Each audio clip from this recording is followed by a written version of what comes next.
Morning, also from my side. My name is Volker Springel. I'm working at the University of Heidelberg, and I'm in charge of giving you 1/3 of these lectures in this course. And first of all, let me thank you for coming, for your interest, and let me thank the organizers for the opportunity that I can speak here. So the division of labor between me and my colleagues is relatively clear-cut. So I think I am in charge for sort of the numerical underpinnings, dealing primarily with basic gravitational dynamics and hydrodynamics. So what types of numerical techniques do we use here, and what do we have to observe there, so as kind of rules of thumb and practical experience. And also, how do we get towards calculations that are very large and very efficiently executed on large parallel supercomputers. So that's sort of what I want to convey in my lectures. And that's sort of the menu. Today I want to start out with some basics on collisionless dynamics, which governs primarily the dark matter sector, but also the stars and galaxies. And so that's actually where most of the mass in the universe is. And if you want to study galaxy evolution and formation, this is really the foundations of everything. So we should start here. We'll talk about gravitational force calculation algorithms later in the afternoon. And then today I will also give the first hands-on session where you can choose between two different sort of exercise sets that more or less in type of tutorial fashion. One is using the gadget and body code, and the other is using a hydrodynamical code, Athena. And you can choose what you want to do, or you can also do this later and finish this off at your leisure. So yeah, and then the next days I will mostly focus on hydrodynamical techniques, which are more richer and also more complex. So before let me maybe switch off the light a bit, because before how does this working now again? This was everything, maybe like this. Because for a start, until we kind of wake up, I thought maybe it's a good opportunity to start right away with a movie before I get to the equations. This shows you structure formation in action, primordial cloud of dark matter that's seen here, that is slowly evolving here. On the top right, you have a time counter. We are now 140 million years after the Big Bang, and this will be counting forward in time to 13.6 billion years, covering essentially all of the cosmic evolution that is interesting to us in physical cosmology. And you see here already that a relatively fine and very detailed net of structure has formed very early on. The structure growth, as you know, proceeds hierarchically. We first have a collapse of small lumps of dark matter here. Those accrete more material from their surroundings. Dark matter lamps attract each other, will merge and coalesce and build up bigger structures. This is the process of hierarchical structure formation in cold dark matter cosmologies, and that's the standard cosmogony we will assume for the most part in my lecture. Here you see the proto-galaxy has basically formed. In fact, what you see here is the theoretical prediction for how the dark matter assembles in a galaxy like our own Milky Way.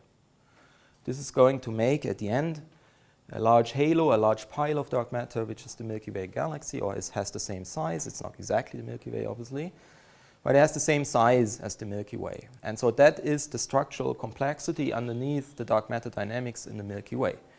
And that's what I more or less want to discuss first. What is it what we have to understand in order to be able to simulate this, for example? And then we want to, on top of this, we want to actually put baryons and also simulate things like star formation and radiative processes in the gas. And it's clear, if already the dark matter shows this complexity, that the hydrodynamics is far richer even. So this is a very hard computational problem, but it's one that we can tackle now on today's supercomputers. This calculation is 5 years old. You could repeat this more or less with baryons today. On the current machines, the problem is that we don't have codes that can actually execute efficiently on the full power of current supercomputers. So that's also something to keep in mind. I will discuss this also in the lecture, how to make progress here. I hope that one of you solves this challenge in the next years, to basically do such a thing, but with gas dynamics at the same level of detail and even higher. Good, so this is now at the end. You see that the halo has relaxed, but it's very, very complex still. and one can therefore still do very interesting research on dark matter only. You know that we have a huge dark universe sector here. 96% or so of the matter energy is made of dark matter and a dark energy field. And what I want to stress is that before we can get to stars, black holes, and so on, we will have to simulate the dark matter accurately for sure. So this is something that is very important. I will spend most of my time, and also the physics lectures by my colleagues will talk about the baryons almost exclusively, I guess.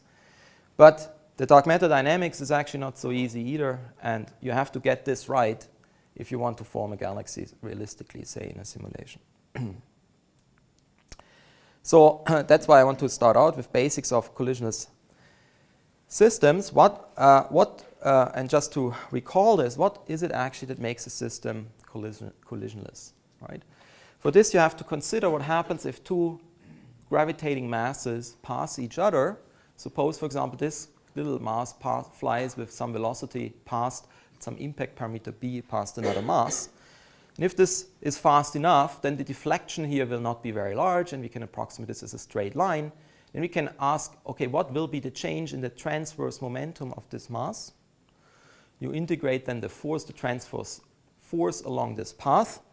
This gives you a simple formula. You can integrate it like this. This is the force, that's projection onto the transverse direction. This is the time interval, and then you get such an expression. So this is what does this give us? Well, we can use it now to think about what happens if I don't have only one encounter with one mass, but many. For example, maybe I have a galaxy that's made up of n stars, say n points, and has a radius r. So how many of these encounters will I have if, say, suppose all the stars are at rest and I shoot one star through that? Then the surface density of stars will be something like n over pi r squared. And in a ring of size dB, I will have 2 pi b dB ratioed over the area. That's then the fraction of objects I will encounter. And what do these encounters do? They will all be incoherent. So I would have to add up to get the total velocity perturbation. I would have to add up all these individual perturbations in quadrature. So this is the individual perturbation which we calculated there. This is how I have to weight. So I square those and I weight them with the number. And then I have to integrate over. What is the integration over? Well, the integration is here over all the impact parameters, right? So just plugging in what I have here, so the integration will be over the impact parameters. And it turns out it's a logarithmic integral, dB over b. And let's call this logarithmic integral the Coulomb logarithm. But apart from this, I now have an expression that tells me in one crossing what will be the squared, the typical magnitude of the velocity perturbation that I accumulate. So now let's think further about the typical specific energy of a particle in a self-gravitating system. So if we have n bodies of mass m, the total mass will be n times m. And so the characteristic velocity is gm over r square rooted, or circular velocity is the square of this. This is what I wrote here. So this will be the typical velocity in a self-gravitating system. This is the velocity with which these stars will move in, say, for example, a galaxy. And then the crossing time, if I want to calculate the time, how long does it take for my star to go over the galaxy, that will be of order the size over the velocity. This is fairly elementary, but now I can combine things and especially define a quantity that we call the relaxation time. Because there I would basically characterize a time scale that describes how long do I have to wait, how many encounters do I have to accumulate before the total perturbation reaches my typical velocities. So I take the v squared, this is my typical velocity, and I ratio this over the rate at which I have encounters. And the rate we just calculated, the delta v squared calculated, divided by the crossing time. That was on the previous slide. So that would be my relaxation timescale. And if I combine the terms that I had on my previous slide, you'll see this will be of order n times the crossing time divided by this thing called the Coulomb logarithm. Now, what is the Coulomb logarithm? That's slightly fuzzy notion. We basically have to think about what are the boundaries really of this integration that I carried out over the impact parameters. And the maximum deflection will occur basically once the transverse change of the velocity reaches of the order of the velocity parallel on my original path itself. So that will be a very strong deflection. At that point, my approximation anyway breaks down of a straight line. So let me just call this my minimum impact parameter that I want to consider. And so for the delta V, you can now plug this in, what we calculated previously, make this equal to V, and then you find out that the minimum impact parameter you should plug into your Coulomb logarithm would be of order the size of the system divided by the particle number. And for the maximum there, it's simpler. This is sort should be of order the size of the system. So now we have everything sort of specified, and the Coulomb logarithm, we expect it to be something, a logarithmic quantity in the particle number. And because it's a log, it really doesn't matter much what prefect I have there in there, right? It is just a very weak dependence on the particle number.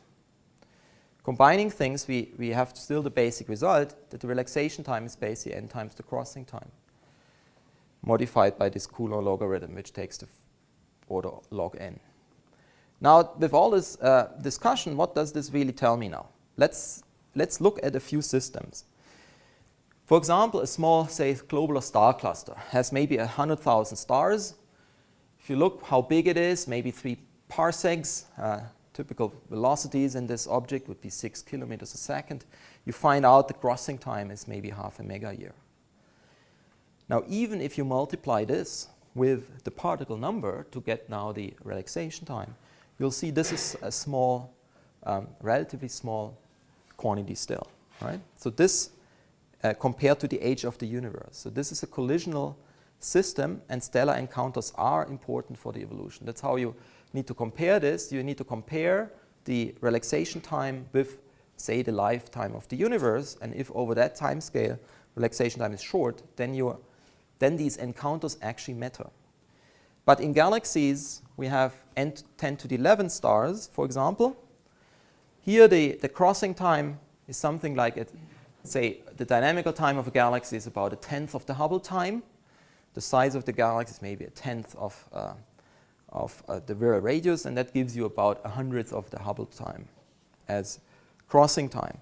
And then multiply this with the particle number, you'll see that this will be very large and large against the Hubble time. So this is a very good collisionless system. That's why we simulate the stars in galaxies also with techniques appropriate for collisionless systems, which I will discuss later. And dark matter in a galaxy, well, if you make it a heavy particle, a WIMP, you'll have, say, 10 to the 77 of those. The crossing time is now 1/10 of the dynamical time. And clearly, 1/10 of the Hubble time. Multiply this with 10 to the 77, you get something really, really big against the Hubble time. So this is really the mother of all collisionless systems, right? This is completely collisionless. Well, except if you invoke certain dark matter theories, maybe interacting dark matter, right? Then there is an explicit scattering term, an interaction that's not gravity, then this could be modified, but not for standard cold dark matter. Now, and when we now make an embodied model, as we'll see in all these computer simulations, we use far fewer particles to represent the dark matter. We don't use 10 to the 77. You're lucky if you use 10 to the 9, say. So it's far fewer. If we do that, that's permissible, provided the relaxation time you have in your numerical model is still much larger than simulated time span. So if you simulate the Hubble time, the relaxation time must also be much longer than the Hubble time. So we have now seen that dark matter is a collisionless fluid, it's often called, and you can now deviate from explicitly describing that in terms of really elementary particles, but you can actually go directly to fluid description. Then you would describe the dark matter by a phase-space distribution function. So you would say at every point in space and every point, you basically just give the phase-space density probability that in this particular element of phase space, it's called an x velocity y, at time t there is a certain particle to be found. And say integrating over this would, for example, integrating out the velocity part would then give you something like the density field. And writing in this way, you can express the collisionality or the absence of it by saying that this phase-space fluid is described by the collisionless Boltzmann equation. And this is this partial differential equation that you say the phase-space density along characteristics is preserved. There are no scatterings. The right-hand side is 0. The particles only couple to the global gravitational field. So this is the total derivative here of this phase-space density. You have a partial time derivative, a derivative with respect to the space coordinate. Then here the corresponding time derivative of the space coordinate, see the velocity. You take the derivative with respect to the velocity. You then need here the velocity with respect to time, and that's the acceleration locally. And that's now the one thing you add to this Boltzmann equation. You say that there is a collective gravitational field described by gravitational potential, phi. And that's this thing here. We plug this in where the acceleration is. Now this collective gravitational field, the Newtonian potential here, that's described by Poisson's equation. Poisson's equation is the nabla squared here on the potential is 4 pi g rho, and the density you get by integrating out the velocity part of the distribution function. So in this form, we have the so-called Poisson-Vlasov system. This is what we really want to solve if you do dark matter dynamics. This is the continuity form in the continuum. Problem is this is a high-dimensional problem. We have 6 phase-space dimensions. So it's a partial differential equation. Actually, it's an integral partial differential equation because we have additionally this integral equation. And that makes it really nasty to solve in this form. But still it has important properties, and sometimes you would like to use this. For example, if you work on the Jeans equations and so on, you would start out with these forms. So this system is very difficult to solve directly in non-trivial cases. So what do we do then? Well, we actually now go back and discretize the Boltzmann equation, and we do this very intuitively by representing this fluid again by particles. These particles, however, are now not, say, the dark matter particles themselves. These are macroparticles. They will have a very different mass. These are our simulation particles. They might sometimes have 1 million solar mass worth of material. And they are just a mathematical construct to solve characteristics in this collective gravitational field. But intuitively, it's very nice because we understand that we represent all the matter with some particles of some mass m. And these particles will undergo an equation of motion that is simply here governed by the gravitational field. So the acceleration of a particle will be given by the gravitational force. It's the derivative here of the potential. And the potential will be given by a sum over the gravitational forces of all the other particles. That's what this equation is here. We sum over the forces of all other particles. That's Newton's gravitational law here. Except that there's a modification. One here in the denominator, you see this quantity epsilon appearing, which modifies our distance squared. And this is a term called gravitational softening. And I want to talk a little bit about this. This is essential for several reasons. But sometimes it's not actually essential necessarily to make the relaxation time long enough, even though this has a mild impact there as well. But it is also needed, this gravitational softening, to prevent, for example, the occurrence of bound particle pairs, as we'll see in a minute. Because if you have a singular gravitational potential, you could put 2 of your simulation particles on top, and they would not want to leave from each other, right? They would have an infinite binding energy if there was no gravitational softening. That would be very different from collisionless behavior. So that's another reason why you need to plug in a gravitational softening epsilon here. And it also allows us to prevent large angle scattering and use relatively low order integration schemes. We don't get hard binaries then, which would be very deadly for our cosmological codes. This is something that I'm not discussing, hard binaries and what you need in star clusters, where this epsilon is actually not there, where you're looking for the other regime, real collisional behavior. As we've seen, this is relevant in small star clusters. Stellar dynamics, really, there you would not mess around with the gravitational law like this. You would actually like to probe these very small scales. Now, one question that's very often, at least when I talk to my students, they often have trouble and no clear idea how then do we pick the gravitational softening length. Does this just come from the sky, or do I copy this from some papers? Why do I pick a certain gravitational softening length? So first of all, to understand this, maybe it's say in a cosmological context, it's helpful to, for example, look at what is the typical structure of self-gravitating systems that form, of dark matter halos. Here you can talk about the viral mass, and often this is noted M200. That relates to the theory of top hat collapse, which predicts an overdensity, say, of 178 with respect to the background for realized structures.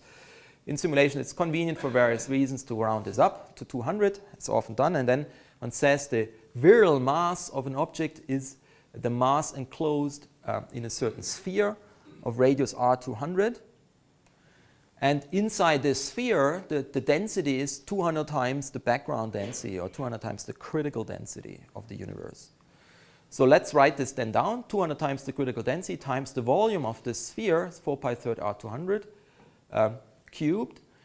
You can then also make the definition of a viral velocity. V200 squared is then gm over r at the viral radius. And of course, the critical density, we know this, is 3h squared over 8 pi g.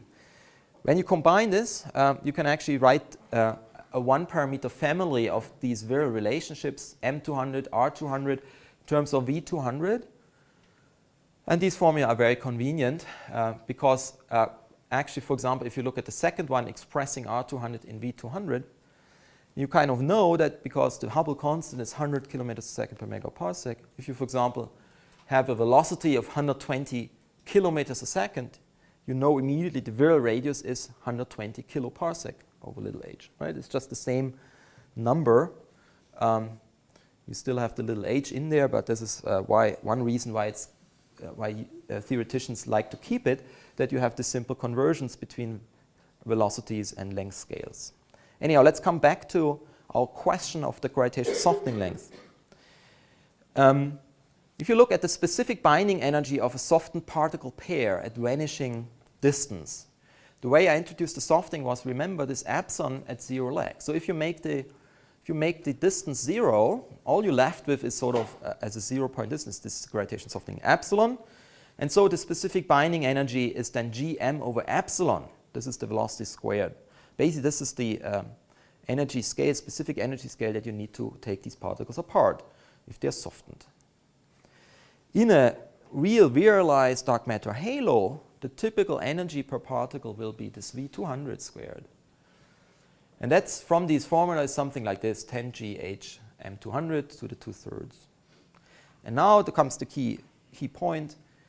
To guarantee a more or less collisionless behavior, you need to require that this V200 squared is larger, better be much larger than the V2 bind here. Right? Because that means that the general energies that particles have, they have zero problem. If this condition is fulfilled, and if it is even a very large, much larger, then they have no problem whatsoever to overcome any weak associations of two particles that might have. So bound pairs do not have a chance to survive in this case. And that is sort of one of the basics you need to have for collisionless dynamics. So this is this innocent condition. But if you plug in our formula that we have, you will see right away that's quite useful because it gives you a useful rule of thumb. So we can, for example, introduce the mean particle distance in a cosmological simulation. How would we do this? Well, we relate the typical mass, say, at uniform density. This would be rho crit times this mean particle distance d cubed. This would be the little block of mass associated with one particle. So that would be equal to the particle mass. And a virialized object, I would say there are n particles of this mass m in there. And if I now use my previous formula together with this, you right away can cast this inequality to this inequality, telling you that the gravitational softening should be larger than sort of this cubic root of this expression here, this number. It's a pure number, so there's this is a pure number times the mean particle spacing.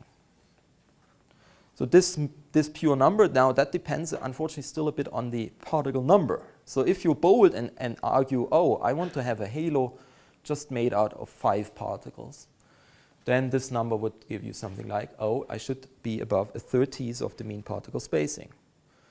So you see that this is not a very strong requirement yet, because I mean a 5-particle halo probably will never be a really collisionless system.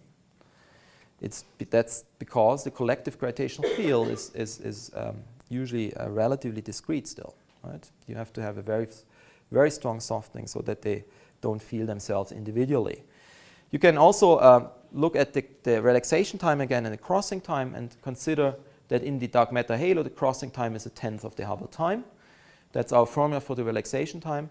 So we see that now if we have well below 100 particles, then the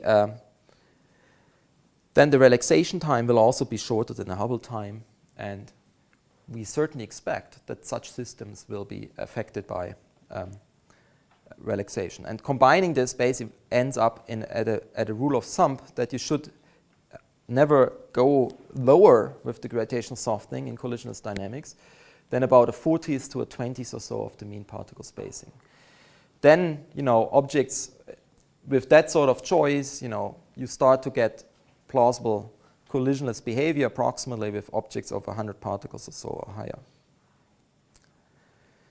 So that's basically one rule of thumb to pick the softening.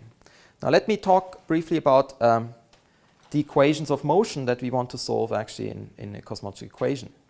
Because when we discretize things, the Collisionless-Boltzmann equation in terms of particles, what I showed you before was just a purely Newtonian case. Now in expanding spacetimes, there are some other terms, and often it's a bit unclear to some beginning students, but certainly was to me in the beginning, how exactly did this equation come about. And let's maybe, I show you one derivation, and I make this a bit fancy because I'm plugging in here the cosmological constant to show you that you can actually treat, and that's the funny thing, you can treat structural formation starting from a Newtonian viewpoint. You probably have heard about this. Of course, this is not really correct. And we can only get away with this, luckily, because if you do it in full GR, you get the same result. So in a sense, and small scales, locally, Newtonian gravity is in that sense consistent still with GR, which is nice and allows you to often do simplified derivations also in Newtonian gravity. And I'll do this here for a moment. The GR calculation is sufficiently more evolved that my time is really not enough to go through this here. Let's look at this Newtonian equation of motion in this form. This here is just the derivative of the velocity. Here's the gravitational force, and there is a force term due to lambda, and that you cannot understand in Newtonian theory at all. So this is something that you can really only understand with GR, but let's suppose that space has this property that at large distances there's this repulsive force which comes from the cosmological constant.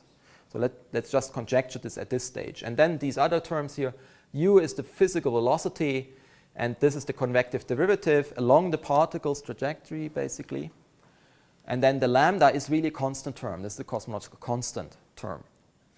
And as far as this goes, this is now just a Newtonian equation, ordinary Newtonian physics here, decorated with the cosmological constant. But here it's really constant. And then you still have Newtonian dynamics, and actually there's no evolution here, no expansion of space, nothing. And in fact, this also you don't have to have this. If you have a gravitationally bound object, you don't feel for it the expansion of space at all. So here, let's see then, to show you this, we can work a little bit on this equation and check what does happen if we modify this and go to real cosmological co-moving equations, right? So the co-moving equations, equations coordinates are normally introduced like this, that you relate the physical distances r, or physical position vectors, to co-moving coordinates x, which are tied to space. And then there's this expansion parameter a, right, which is 1 over 1 plus the redshift in the normal convention. So today, a will reach unity. So that's how we can introduce just the new coordinates x, and the evolution equation for the scale factor is given by the Hubble function. Right. Then we take the time derivative. This is our velocity. Here on the left, the physical velocity u that I used here is r dot. Okay, here the product rule, you get these two terms. And the first one, A dot over A times AX, which is again R. This is H of T times R. This is so-called Hubble flow. And then you have A times X dot, the so-called peculiar velocity. So the X dot describes, which I now call V from now on, is just the motion relative basically to my co-moving coordinates, which I tie to the expansion space. So if the V is 0, I'm not moving locally. I'm just maybe still moving physically away from another object possibly. But I would not move against the local standard of rest with respect to the expansion of the universe. And now, if you want to take this Newtonian equation and cast this into cosmological useful equations in expanding coordinates, you have to make a coordinate transform. That seems simple enough, right? You want to replace R and T with X and T. The only place where you have to be careful is that, I mean, this is simple, for example, for things like a nabla operator. When you take the derivative with respect to R, this becomes derivative with respect to X. You have to write out the scale factor A here. But you have to observe that these are the two independent variables here, and these are the new independent variables. And then I have partial derivatives with respect, for example, to time here. And the partial derivative with respect to time, I need to be careful here because this means really in the original equations that then R is fixed.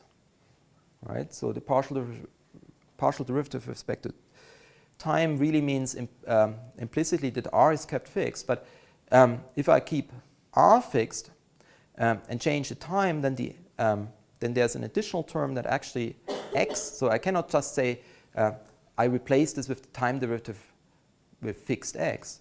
Because if I keep X fixed, the R actually changes. Right? So I have to have another term that compensates this. Right? This is basically from the product rule. So this is often forgotten. Anyhow, if you observe that, then you can change this equation to something like this. This is now just algebra. You work a little bit more on it, then it becomes something like this. And then you remember that there is the Friedmann equation that relates the acceleration to the universe. This A dot over A. This is the Friedmann equation. With this, you can plug in to get rid of this A double dot over there. And then you end up with something like this. Now it looks already more reasonable. Interestingly, cosmological constant has now gone out. This is cancelled this term from the Friedmann equation. And you now have that the acceleration, then there's the Hubble track term here on the left. So velocities decay if there are no forces. This is new. This is due to the expansion. And then there is the gravitational force. But then we are still left with this strange term here, which is, you would think, I mean, you know, some people just cross this out. I don't want this. And then it looks like the sort of equation you can work with. But in fact, what you really need to do is to define the so-called peculiar gravitational potential. So you can, for example, say, let me define a new potential where I subtract this quadratic term here. And if you then look at something like what is the force here of this, well, this is just constructed like this. If you take the force of this, the gradient, something like this 4 pi g over r times rho bar is the mean density times x appears. And that will cancel in the force equation this term. But what is now interesting is if you take the Laplacian, the second derivative, nabla squared on this potential is first of all nabla squared of this thing. Then this you can calculate. This is just then 4 pi g background density times a squared. And this here you can replace with the Newtonian Poisson equation. This is the real density fluctuation, 4 pi g rho times a squared. So what you end up with here on the right is something like a Poisson equation, except that it now measures, it's now responding to density fluctuations, rho minus rho bar. So if you combine all of this, you then get the co-moving equations of motion in this form, that peculiar velocity has this decay term here. Then there's the gravitational force, but the gravitational force is generated by the peculiar gravitational potential. This peculiar gravitational potential is measuring or is sourced by density fluctuations, the difference between rho and rho bar over rho bar. This has several important implications, because what we now achieved here is that, first of all, okay, the motion is created by fluctuations around the background, but very importantly, we have now achieved that infinite space is no problem anymore. Right? For purely Newtonian dynamics, the capital psi here, that would not have a solution if space was infinite in the plain Newtonian case, because it would be divergent then. This peculiar potential is not divergent and can also be positive. So, so much so about the basic equations of motion. So we're now in a position to think about what other things are important for collisions dynamics. If we go to cosmological simulations, we would like to have a lot of physical information, obviously, and then there are two conflicting demands, really, that squeeze us. One is that we would like to have a small particle mass to resolve really the internal structures of halos very well. For that, you need the particle mass must be much smaller than any structure you want to see, so you might want it small. On the other hand, you need to have large volume to see representative samples of the universe, and these things do not go together unless you make the n really large, right? So, and there's really nothing better in cosmological simulations as using a very large particle number, as large as you can possibly make it. And that is ultimately the driving behind the ever larger cosmological simulations. We need more information content, we need more larger n. And you cannot compromise easily one of the other. Well, you always have to strike some compromise for the science question you want to look into. And if you overdo it on either of these things, if you, for example, you can try to make the particle mass small by going to a small box size in cosmological simulation, but then you have issues like that the fundamental mode goes nonlinear, you're not representative, no rare objects. For example, you will not find a big galaxy cluster in a volume, say, 20 megaparsec across. Right? These things are simply too rare. They will never form there. So you're then doomed if you want to study clusters with good mass resolution in such a large volume. It's not possible. And also the particle mass, if you go to large particle mass, you will not represent a lot of the physics correctly. No chance all the small galaxies are missed. So you have to strike compromises. And now there are several questions that come up when we try to use n-body approach for collision simulations. How do we compute the gravitational forces efficiently and accurately? I will discuss this later in the afternoon mostly. How do we integrate the orbital equations in time? So I showed you the equations. How do we integrate them in time? What's accurate enough and what's the best way? Also often forgotten, how do we generate appropriate initial conditions? So we'll usually, in most of the simulation techniques we discuss in this course, we'll start from certain initial conditions and then have an evolutionary calculation. So we evolve the physics forward in time, but if we put garbage in, we get garbage out. So we would like to have appropriate initial conditions. That's a whole, often, I mean, surprisingly, can be surprisingly delicate. But and then the efficiency, how do we make the calculation large and make use of the power that is available in principle on large computers? And for this, we have to solve the problem of parallelization and invent algorithms that can be parallelized and that also execute efficiently. This is a very difficult, it becomes rapidly more difficult, in fact, as I will argue later in the week, issue. So, and then, just to show you that the naive computation, so what we have as equation of motion, again, I leave it here in the simpler Newtonian case. We want to calculate the orbits of the particles, and the gravitational forces are given by this sum. So the direct, correct way, the only sort of way to correctly calculate the forces is that you actually sum this. Okay? Carry out the summation, and then you have n particles. You calculate n force terms for every particle. It's about n squared force terms, or n squared half force terms. This is an n squared problem, and that's just to show you that this is deadly here and has not been used for good reasons in the field for a long time for cosmological studies. Show you this here is a diagram from an old paper of mine showing the size of cosmological simulations as a function of publication time. Here's the publication year, and these symbols are different works in the field, and you see that sort of in the middle of the 70s the n-body calculation started, with a few hundred particles. 1990 we reached 1 million, and then it went on like this exponentially actually. So the growth time is a little bit faster than 1.5 years. So in that time frame, things double. So over the course of your PhD, you'll see an increase effect of 5 or something like this, at least in the sizes.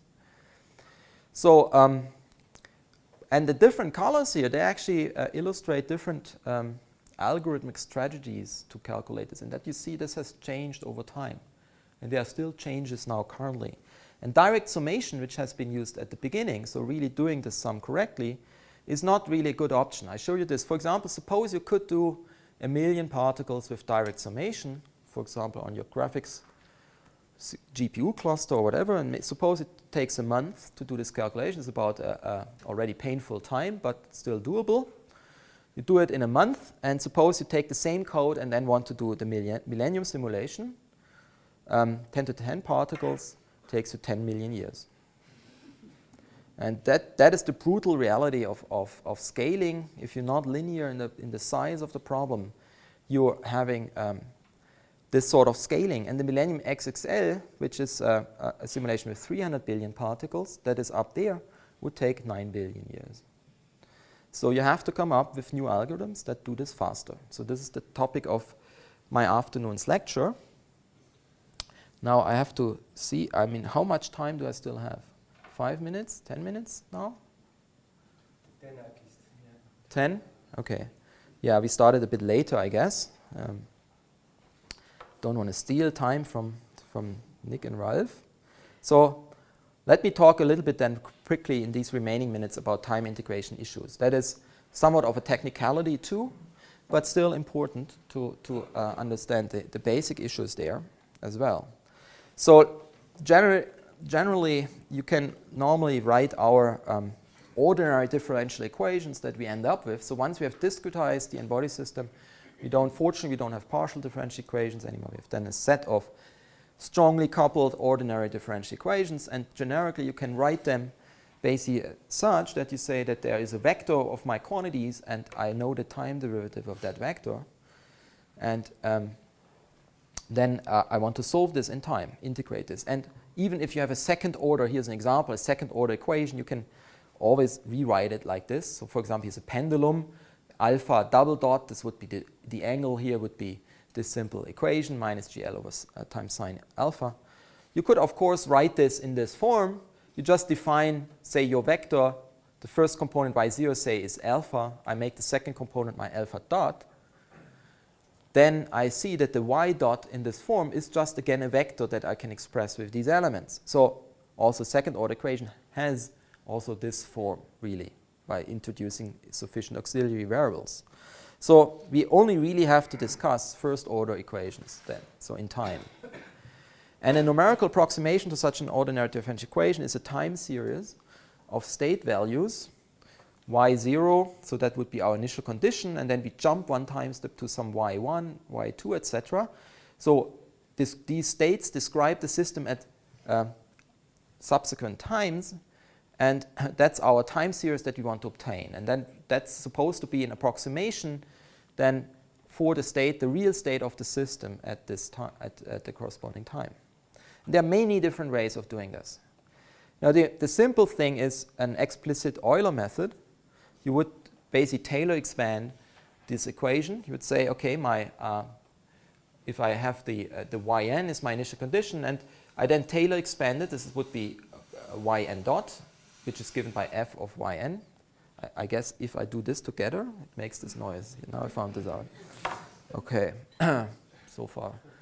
Yeah, so this would be sort of the first order Taylor expansion times delta t, and then I would predict this at yn plus 1. So a first order linear prediction, very simple. Simple, indeed, the simplest of all. The right hand depends only on known things that I have at the beginning of my step. And that's why this is called an explicit method. I can readily calculate this. The problem with it is that the error in a single step here is of order delta t squared. This is the truncation error, because I didn't consider the second order term in my Taylor expansion. And then I need over a finite time interval n steps, and you can convince yourself that if these errors sort of add up, then the total error will scale as order delta t. That's why one says this is only first order accurate, right? So if I halve the time step, then I can expect maybe the error goes down by a factor of 2 also, and that is not very fast actually. There are better methods, right? And that's why actually for the same computational cost, usually there are better methods. That's why this should never be used, except in really rare, well-motivated circumstances. Implicit Euler is a bit a different story. This is often used because of its very convenient and good properties. You can look at this Euler, and if you now replace here in this function evaluation where you calculate the derivative, if you plug in the state yn plus 1, which is the new state, then you cast this method into a so-called implicit method. You now make the right-hand side dependent on your new state. And so it's unclear how to solve this. Not often, I mean, sometimes you must be lucky if you can solve this algebraically. Often you will not. And that's why this is computationally a lot harder. You have to find basically the root of this equation to make the time step. So it's computationally often much more expensive. Not always, but sometimes. But it has now excellent stability properties because this is, for example, suitable for very stiff ODEs. You basically will not jump into an unphysical regime. For example, if you have a very strong cooling function that very suddenly kicks in, that will be noticed here, and you will then converge in the root finding to a reasonable temperature nevertheless. Maybe you gloss over some of the small-scale dynamics, but you'll find always a physical solution normally. And that's why this is often used for very stiff ODEs, for example, cooling functions and so on. And then you can integrate this with a much larger time step than you would normally use for stability. You can combine these things. Here, for example, there are many variants, implicit midpoint rule, and that brings me to second order schemes. You could, for example, now take the average of the old and the new state here. This would be an implicit, so-called implicit midpoint rule. And now it turns out, if you do it like this, you suddenly second order accurate. And that means now the truncation error is actually not delta t squared, but delta t cubed, 1 order less. And if you double the time step, half it, your error goes down normally by a factor of 4. And that's a much, much faster rate, right? So with this, you will get, given number of time steps, a much more accurate result. And that's why such second order techniques are normally at the minimum that you use for time integration. This particular beast is special because they're also time symmetric. You see this if you calculate from this the time derivative, you would take yn plus 1 minus yn over delta t. And that's nicely symmetric, and you can run this, for example, backwards in time, and you will get back to the original starting point. And that gives us a property that's also called symplectic, and I'll get back to this in a minute. And what they also, if you open a standard textbook on ODE integration, you will find a lot about Runge-Kutta methods. There's a whole large theory about them and a whole zoo of different variants of those integration routines. And they are often the sort of the workhorses of ODE integration schemes. For example, this is a second order Runge-Kutta scheme. This is a fourth order Runge-Kutta scheme. Don't worry about the details of how these are written down. You know, they are basically rules that you can derive, and for those, higher order schemes, they come with much higher computational cost per step. That's why it's not necessarily always the case that they're a better choice, because it also becomes much more evolved now to make one step. The step can be larger, but it's a much more complicated step. That's why lower order schemes are often better. The question now is, should we use the Runge-Kutta second order, should something else? There's something else that is in collisionless dynamics, in galaxy dynamics, very often used and very popular for good reasons. It's the so-called Leapfrog. There we have second order equations of motion. X double dot is a function of f of x. Now here you can write down, and I just start by stating them, so-called drift, kick, drift, Leapfrog integrators.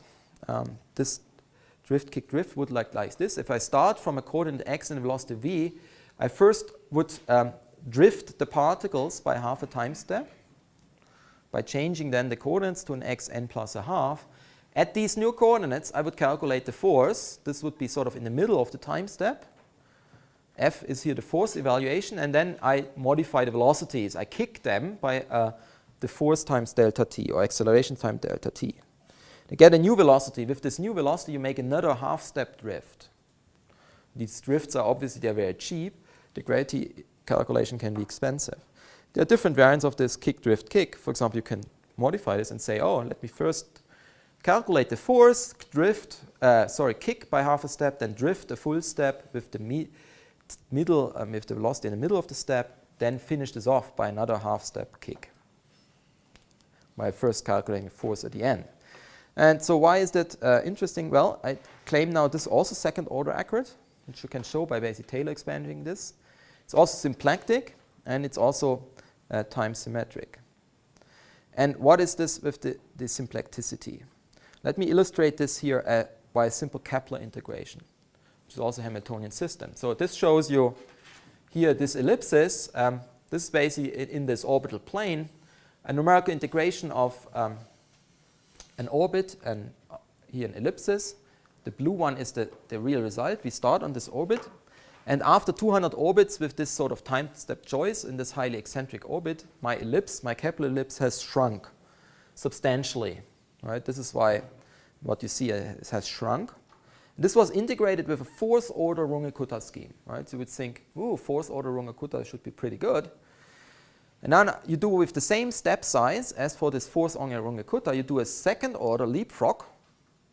And then you get an ellipsis here, which stays of the same size, except it has a small phase error. Now it starts to slowly rotate, right? Its major axis, but it stays of the same size. And if you look at the energy error, you see that in the fourth order Runge-Kutta, every step you have an energy error, and the energy goes down and down and down and down. Makes a nosedive here, like this. In the Leapfrog, the energy error, the long-term energy error is 0. That makes you wonder, if something like this happens, how can it be that I do that the error is really 0, right? There's some variation, but it's really long-term 0. In fact, you can make the time step bigger, and the error for the Leapfrog stays 0 in this case, the long-term energy error. If this is for a bigger time step, here's the second order Runge-Kutta, the same computation cost as the Leapfrog, but very different accuracy. And I think I'm not doing anything now. Maybe this is also bad. Okay. Yeah, and that's basically the point I want to highlight. Here we compare two different time integration schemes, second order Runge-Kutta, second order Leapfrog, same time step size, same computational work, same speed of your calculation on the computer, but widely different quality of the result. That's why it's so important to choose the right tool often, right? You not necessarily get the same bang for the buck, so to speak, depending on what you choose. I'm not saying Runge-Kutta is necessarily bad. It's a bad choice for this problem. But why? That brings me to this issue of symplecticity. So this is even a bigger time step. Notice if you make the time step bigger, now the Rosetta, the Kepler ellipsis rotates like crazy, but it stays of the same size. There's still no long-term energy error. And to understand this, you have to go into theory of Hamiltonian systems and integration. So in this case, we know that this is a Hamiltonian system, right? I mean, for those of you who take it, most of you must have had a long course in classical mechanics. So you can write the Hamiltonian as kinetic energy plus energy generally. For the Kepler problems, of course, simple. Then one says the Hamiltonian structure of the system, which actually involves so-called Poincare integral invariant constraints in phase space, is preserved if the integration on each step is a canonical transformation which preserves the phase space. And such integration schemes are called symplectic. What was again a canonical transformation? I mean, you can invoke a bit of theory and make this closer to also what we know in quantum mechanics. For example, you can define something like a Poisson bracket. The left, then you can write the Hamilton's equations in a very nice symmetric form. This is basically for the spatial coordinate. It's just the Poisson bracket of your coordinate with the Hamiltonian, and for the momentum equation, it's the Poisson bracket of your momentum with the Hamiltonian. Very, very similar to quantum mechanics in this formally. You can play games and make this even more formally similar, defining, for example, viewing the Hamiltonian as a Hamiltonian operator, and then the time evolution between an initial state and a final state is then created by this time evolution operator u, which is basically the time integral over your Hamiltonian raised to the exponential power. something like this. So this would be the formal analogy to, and then this Hamiltonian operator is defined like this. It acts on a function with its Poisson bracket. This is just recasting this, but now you can see that, and I'll get this that the Leapfrog integrator is a series of Hamiltonian transformations that leave then the phase space structure intact. So let's look at the Leapfrog. It's a sum of kinetic energy and potential energy. We can define drift and kick operators in this fashion, that we say the drift operator is defined by operator splitting, is just created by the kinetic part of the Hamiltonian. And the kick operator will be defined or created by the potential part of the Hamiltonian. So the fact that the Hamiltonian is separable creates this integration schemes. So we can basically, and the funny thing is now, if we define these operators separately for these two parts, then we can solve them analytically for arbitrary long times. So you cannot solve the evolution analytically under the whole H for arbitrary long times, maybe, but you can do it separately for the kinetic part and the potential part. Because for the kinetic part, this is just meaning that the momenta stay constant and the coordinates drift with constant velocity a long time, while for the kinetic part, it's the coordinates stay constant and the momenta are drifting along their accelerations proportional to time. So both is an exact solution. And now you can write the kick, drift, kick Leapfrog integrator or drift, kick, drift as a sequence of these operators. So you see that what we're really doing is we alternatingly apply these drifts and kicks. And with this, you can invoke then the theory of also of a combine of classical mechanics and quantum mechanics to, for example, study what are the error properties then. This basically means that you're evolving the system under a modified Hamiltonian. There's an error Hamiltonian, but this error Hamiltonian is of third order in case of the Leapfrog, and you can then work out that what actually is the second order error in terms of Poisson brackets of these two pieces.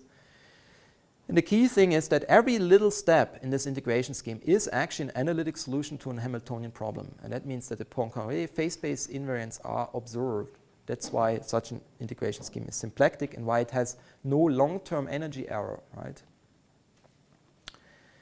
Yeah, and that's just to see this. One of my final points.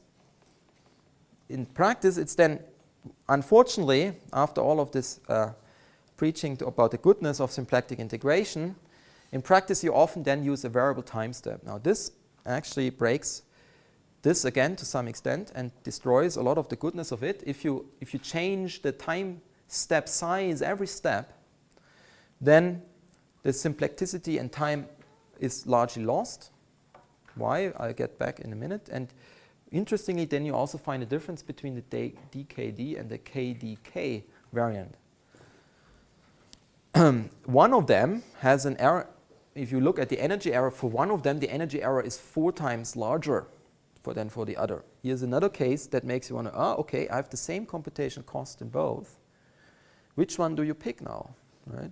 I think this is kind of a no-brainer. You pick this one, the kick, drift, kick, just has a quarter of the energy error when you use variable time steps. And why is this? Basically, it has to do with the fact that if you do integration with variable time steps, you break the time invariance of the problem. You see this when you go forward. Normally, you make the time step dependent on the acceleration size, for example. So if you basically integrate, say, to the right, these blocks supposed to be the individual time steps. For drift, kick, drift, you calculate the force in the middle of the time step. And then the time step size, if you go to the right of this guy, will be determined by the force that you had here. While when you go backwards, the time step size of this step will be determined by the force you had here. And that's the asymmetry. This time step size that you have for this bluish step in the forward part will be determined by this, in the backward part by this information. So you're determining the time step size from different information when you go forward and backward. And because you break the time symmetry in this way, the symplecticity is lost. For the kick, drift, kick, the effect is weaker because here you have the force at the beginning of the step, which is simply closer to sort of the middle of the time here by 1/2. And since it's second order, it weighs in by a squared factor, by 1/4. Yeah, and then finally, it's my last slide, I promise. Also, it turns out, that's why these Leapfrog and this Hamiltonian theory is important. Turns out also the comoving integration for dark matter is actually a Hamiltonian system. So the equation of motion that I showed you before, you can actually derive from this Hamiltonian here. So it's simply the kinetic energy of all the particles, and then there is a gravitational interaction potential between all the particles. And if you use this Hamiltonian and define as Hamiltonian momentum of a particle moving with co-moving velocity x dot, a squared times x dot is the conjugate momentum to this. If you use that as your variable, then you have this Hamiltonian, and the whole system is very neatly described also by a Leapfrog, for which you can write down a symplectic integrator.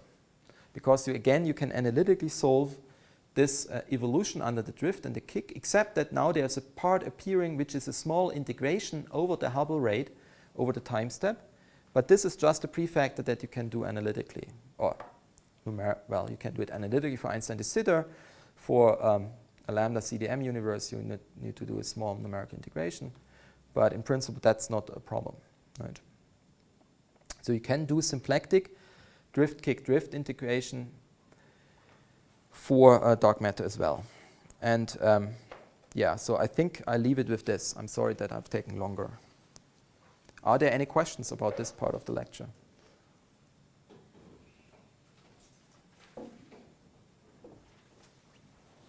Yes, please. So the phase drift you showed for the symplectic integrator, Leapfrog, where's that coming from? Because that one had a fixed time step. Sorry, the which drift? Again? The phase drift for the Kepler ellipse. Where this is coming from? Yeah. Well, it's appearing because you're not actually, it's not an exact solution. There is you have an error Hamiltonian. So what you're really solving basically is, you're really solving what this then really solves is this H tilde. It's a modified Hamiltonian. And this modified Hamiltonian still preserves, for example, total energy very well. But it, for example, doesn't preserve the length vector. Okay? The length vector is another symmetry of this Kepler problem, which basically has to do with the orientation of the major axis. Okay? That's not preserved from this modified Hamiltonian. But such a phase lag is much more benign than a global energy error.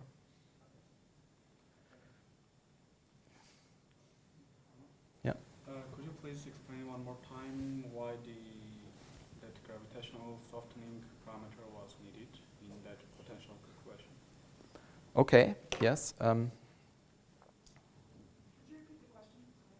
The question was, I was asked whether I could please explain one more time why gravitational softening is needed. I mean, why we put the parameter over there? So here, for example, right? Yeah. So this is just one possibility to introduce gravitational softening. That is not unique. This algebraic form that I used here is just sort of a so-called Plummer type softening. One can use different types of prescriptions for introducing softening. They all have in common that on very short distances, the force eventually has to go to zero between 2 points. Okay, and this usually we would like to restrict this to a certain small scale of the order, say epsilon, call it whatever, and on scales quite larger than epsilon, the force should be unmodified, should be Newtonian. So okay. To make the sum convergent, right? No, it doesn't have to do with convergence of the sum. I mean, yeah, at short, yes. At small, I mean, in a sense, at small scales, you would have very large forces if two particles get very close. The force would be unbounded, and so would also be the deflections between two particles would be unbounded, and it would not behave then as a collisionless system. You could also extract arbitrary amounts of energy from two pairs. For example, you could get two particles together, a third one gets in, and this third one can be ejected with arbitrary large velocity, and the energy for that can come from the bound particle pair. They just have to get close together. So you have an infinite energy source of negative energy, in a sense, ejecting you particles. That's to prevent this, to make the system collisionless, you need to introduce the softening. If you have, ultimately, you need it because you have so few particles. If you had 10 to the 70 particles, you would not need it. Okay, I think we really need to move on now.